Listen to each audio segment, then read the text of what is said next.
जब हमने अपने जीवन को प्रभु के चरणों में सौंप दिया तो अब हमको इस शरीर की इज्जत की परवाह नहीं। शरीर का कोई, ये तो प्रभु को समर्पित वस्तु है, वो जैसे रखें, जैसे प्रभु हमें रखे। हमारी याचना नहीं होनी चाहिए। तो अयाचक वृत्ति से यदि कोई हमको दे दे तो भी हम कम पैसे वाली चीज से अपना गुजारा करना सीखें। शरीर स्वस्थ हो, साधन पथ में हम चल रहे हैं, तो कोशिश करें कि कम पैसे वाला कपड़ा हमारा हो, कम पैसे से हमारा पेट भर जाए, कम पैसा हमारी दिनचर्या में लगे।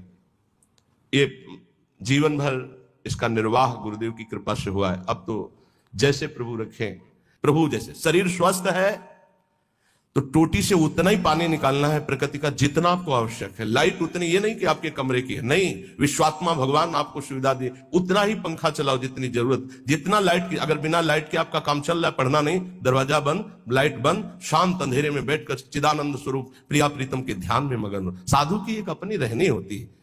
ये बाहर घूम रहे हैं, पंखा चल रहा है, कूलर चल रहा है, वो सब तुम्हारे भजन कट रहे हैं। तुम क्या समझते हो फ्री चल रहा है? प्रकृति कोई तो पैसा देगा ना, तो प्रकृति से उतना ही प्रतिग्रह लिया जाए जितने की अत्यंत आवश्यकता हो, चाहे गृहस्थ हो चाहे विरक्त। वो तुम्हारी संपत्ति नहीं, विश्वात्मा भगवान की है, तुम्हें सेवा के लिए दी है। अगर तुम बिजली उतनी खर्चा करोगे तो वो दूसरे की सेवा में आगे आ जाएगी। प्रकृति बहुत बड़ी है, परमात्मा की, ये संसार की जो सृष्टि है सबकी सेवा में पहुंचने के लिए वस्तुएं, हम उतना ही प्रयोग करें जितनी हमें आवश्यकता है। ये हमें उन्नति अध्यात्म की प्रदान करेगी।